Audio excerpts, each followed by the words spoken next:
గుంటూరు నగర ప్రజలకు నూతన సంవత్సర శుభాకాంక్షలు తెలియజేస్తా ఉన్నాను.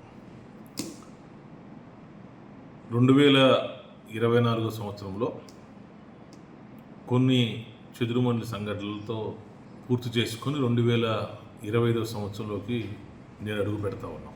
మరి దేవుని దయతో అందరూ కూడా సుఖ సంతోషాలతో ఆయురారోగ్యాలతో ఉండాలని చెప్పేసి మనస్ఫూర్తిగా కూడా కోరుకుంటూ, ఏదైతే పెద్దలు ఇచ్చినటువంటి ఆశీర్వాదంతో భగవంతుని యొక్క దీవెనలతో అందరూ కూడా కుటుంబ సభ్యులు వారి వారి స్నేహితులతో సన్నిహితులతో కుటుంబ సభ్యులతో అందరితో సంతోషంగా గడపాలని 2024 కన్నా 2025 సంవత్సరం మెరుగైనటువంటి